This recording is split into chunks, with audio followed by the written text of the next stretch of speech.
I heard her before I ever laid eyes on her. The sharp crunch of boots slicing to the frozen ground, the quick, irritated rhythm of her breath carrying across the distance. Then I spotted her. She was striding straight toward me, dressed in a bright red blazer, a clipboard clutched tightly in one hand, and a smug, self-satisfied expression that practically radiated entitlement. Karen Langford, vice president of the Willow Creek HOA, and the last person I wanted setting foot on my land. She wasn't here to talk. She was here to prove something. I glanced toward my herd. The bison stood still as monuments, heads raised, eyes alert. These weren't tame animals, not even close, especially not Yukon, the lead bull. Yukon didn't take orders. Not from me, and certainly not from Karen. As she approached, Karen lifted the little flag she brought along, waving it like she actually believed it would control him. She didn't even register his movement until it was already too late. Yukon dipped his head, his horns curving sharply against the dull gray sky. Karen stepped forward fearless, or maybe just foolish. That was her mistake. Yukon didn't charge. He didn't have to. He moved toward her slowly, deliberately, his sheer size carrying the weight of something unstoppable, a force of nature. Karen took a step back, then another, stumbling as fear finally crept into her eyes. I don't think she understood just how far she'd crossed a line. Then again, maybe she didn't care. Karen Langford never really belonged in Willow Creek.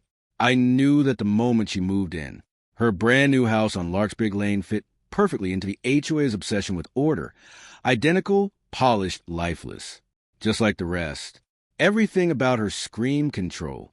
The sharp, expensive haircut. The way she marched around with that clipboard like it gave her authority over everyone. As vice president of the HOA, she clearly believed she ruled not just a neighborhood, but the people in it. When she first showed up, I ignored her. Then the letters started coming.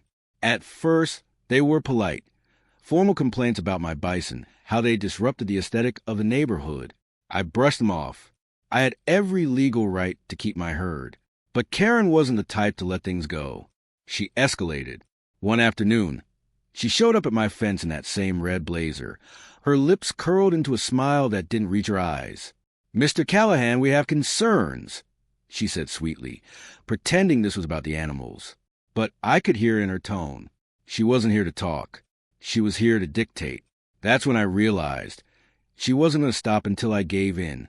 What she didn't realize was I don't bend easily. The letters kept coming, one after another, each more aggressive than the last. At first, they sounded like routine HOA complaints. But her name was always at the bottom, like a stamp of authority. Non-compliant livestock behavior. Disturbance to neighborhood tranquility. Vague. Empty. Meaningless. I didn't even respond. My land was zoned agricultural. I knew the law, and it was on my side. Still, the HOA pushed harder. The second letter arrived by certified mail. Thicker, more demanding. They wanted improved containment, stronger fencing, a full livestock review. I wasn't having it. My fence was solid, 8-foot cedar reinforced with tension wire, fully permitted. I built it myself. I knew every inch of it. But Karen wasn't finished. Then came the visits. One afternoon, she showed up again, clipboard in hand like a shield. "We've received several complaints," she said, her eyes cold behind her glasses. "People are concerned about the safety of children." I stood there, an axe still in my hand. "They're bison," I said flatly, "not wolves." She didn't move. "We're just trying to maintain harmony." Like I was the problem. I didn't bother replying. I swung the axe instead, the crack of splitting wood echoing to the cold air. I didn't have time for their games. But the complaints didn't stop. They piled up like junk mail, first about aesthetics, then fire hazards, then unsanctioned animal behavior. Each letter more official, more forceful. Each one signed by Karen. So when the inspection notice arrived, I wasn't surprised. It was scheduled for a Thursday morning. I stood on my porch as 3 HOA board members approached.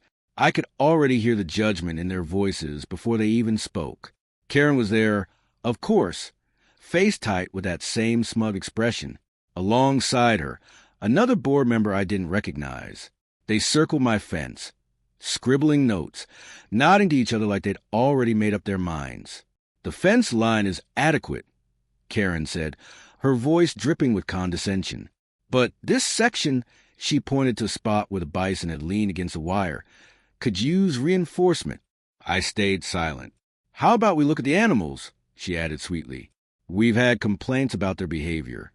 "They're bison," I replied, "not pets." She didn't care. She was already writing things down, checking boxes, searching for faults. No matter how small, the inspections continued. So did the letters. She was trying to wear me down. But I wasn't giving up my land. Then one morning, everything changed. A package arrived from the county zoning office. Inside were property surveys and a new boundary map, one that didn't match. I stared at it, feeling the tension tighten in my chest. The lines had been shifted, just enough to push part of my land into HOA jurisdiction. Someone had filed a forged document, and I knew exactly who. Karen Langford. I spent the next few days digging. Zoning records. Emails. Every detail I could find. Then it clicked. This wasn't about complaints. She'd been laying the groundwork. There were emails between her and a developer, one known for buying land for commercial projects. She'd been pushing changes quietly, building support, setting the stage. This was a land grab, and I was standing in the way. The anger hit hard, but it didn't shake me. I'd fought battles before. This one just looked different. Now it wasn't just about my farm. It was about my family, my peace, my future. Once I had the evidence, I knew what came next. Authorities. This wasn't harassment anymore. This was fraud. I contacted the zoning office and eventually secured a meeting with Dean Michaels, the county zoning officer. He'd been there over 30 years. I handed him everything: maps, emails, documents. He barely needed to say a word. "I'm not surprised," he muttered, shaking his head. "I've seen this before with Karen." More officials were brought in. The picture became clear. She'd been using the HOA as cover, but she made one mistake. She didn't expect me to fight back. Dean sighed. "We'll need legal involved. You'll need a lawyer. This is bigger than zoning now." Finally, things were moving, but I knew the real fight was just beginning, and I wasn't backing down.